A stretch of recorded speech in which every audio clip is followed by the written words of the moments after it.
السلام علیکم پیارے بچوں، آج جو کہانی ہم پڑھنے جا رہے ہیں اس کا نام ہے 3 بھالو۔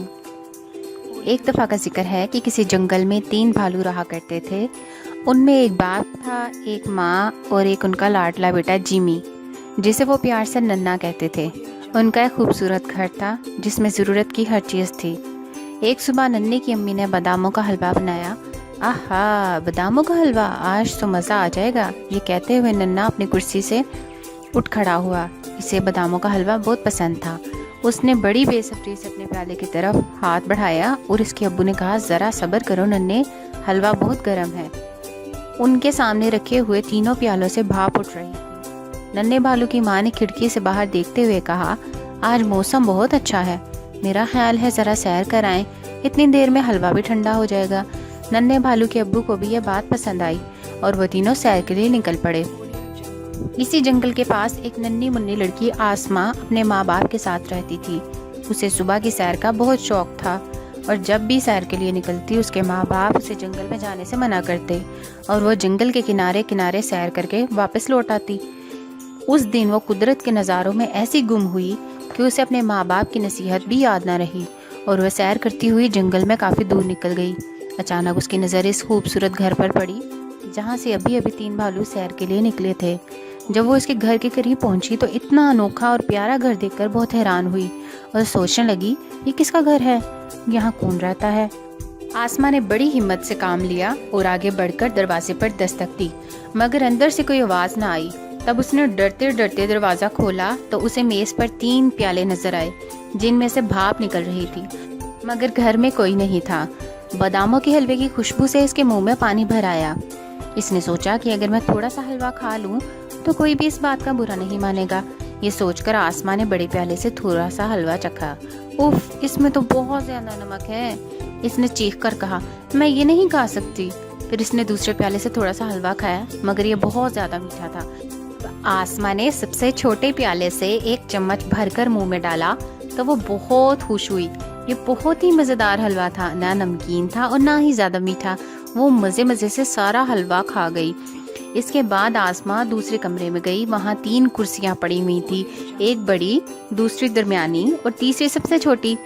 سب سے پہلے وہ بڑی کرسی پر بیٹھ گئی مگر فوراً ہی اس نے محسوس کیا کہ وہ اس میں دھنس کر رہ گئی ہے۔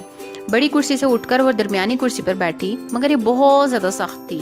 آسماں چھوٹی کرسی کے پاس آ کر سوچنے لگی، میرا خیال ہے یہ کرسی میرے لیے مناسب ہے۔ یہ کرسی بہت نازک تھی، اس لیے جو ہی وہ اس پر بیٹھی کرسی کی ایک ٹانگ ٹوٹ گئی اور آسماں دھڑام سے نیچے گر پڑی۔ آسماں وہاں سے اٹھی اور دوسرے کمرے کی طرف چل پڑی۔ وہاں اسے سیڑھیاں نظر آئیں جو اوپر والے کمرے میں جاتی تھیں۔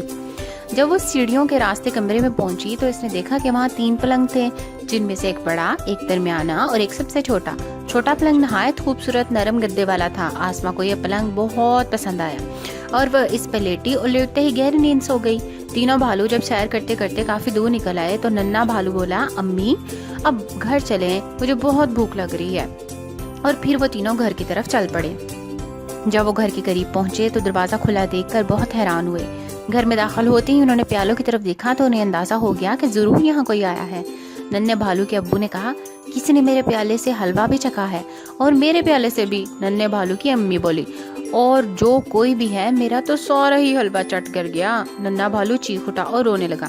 وہ تینوں دوسرے کمرے میں آئے اور یہ دیکھ کر ان کے غصے کی انتہا نہ رہی کہ ننے بھالو کی کرسی ٹوٹی ہوئی ہے۔ ننا بھالو اسے دیکھ کر بہت پریشان ہوا اور زور زور سے رونے لگا۔ امی نے اسے چپ کراتے ہوئے کہا، ننے، رونے کا کوئی فائدہ نہیں، وہ یہیں کہیں ہے، ہم ابھی اسے تلاش کر کے سخت سزا دیں گے۔ سزا تو کیا، ہم اسے کچا چبا جائیں گے۔ اس کے ابو نے گرج کے کہا، مگر وہ ہے کہاں، ہم نے دونوں کمرے تو دیکھ لیے ہیں۔ ننے بھالو نے مایوسی سے کہا۔ اس کی امی بولی، اب بھی اوپر والا کمرہ باقی ہے، چلو وہاں چل کر دیکھ لیتے ہیں۔ اور پھر وہ تیزی سے سیڑھیاں چڑھنے لگے۔ آسماں ابھی تک گہری نیند میں تھی۔ اسے یہ خبر نہ تھی کہ گھر کے مالک اسے مارنے کے لیے آ رہے ہیں۔ اسے خبر ہوتی بھی کیسے، وہ تو خواب میں پرستان کی سیر کر رہی تھی۔ وہ ہمیشہ خوش رہنے والی لڑکی تھی، یہی وجہ تھی کہ نیند میں بھی اس کے چہرے پر فرشتوں جیسی مسکراہٹ پھیلی ہوئی تھی۔ جب بھالو کمرے میں داخل ہوئے تو ننا بھالو آسماں کو دیکھتے ہوئے چلایا، یہ میرے پلنگ پہ کون سو رہا ہے؟ شور سن کر آسماں کی آنکھ کھل گئی۔ اس نے جب اپنے سامنے 3 خوفناک بھالو دیکھے تو ڈر کر کھڑکی سے چھلانگ لگا دی۔ پکڑو پکڑو جانے نہ پائے، ننھے بھالو کی امی چلائی، مگر اس کے ابو نے کہا چھوڑو بیگم جانے دو۔ مگر ابو میری کرسی، وہ باداموں کا حلوہ، ننھا بھالو جلدی سے بولا۔ اس کے ابو نے جواب دیا، آؤ میں تمہاری کرسی مرمت کر دیتا ہوں اور حلوہ تمہاری امی تمہیں بنا دیں گی۔ تھوڑی دیر کے بعد جب حلوہ تیار ہو گیا تو ننھا بھالو خوشی خوشی کھانے لگا۔ اس دن کے بعد آسماں پھر کبھی جنگل کی طرف نہ گئی اور اس نے دل میں عہد کر لیا کہ وہ ہمیشہ اپنے ماں باپ کا کہنا مانے گی۔ تو پیارے بچوں، اس سے ہم نے کیا سبق سیکھا؟ کہ ہمیشہ اپنے ماں باپ کا کہنا ماننا چاہیے۔ اگلی کہانی کے لیے انتظار کریں۔ اللہ حافظ۔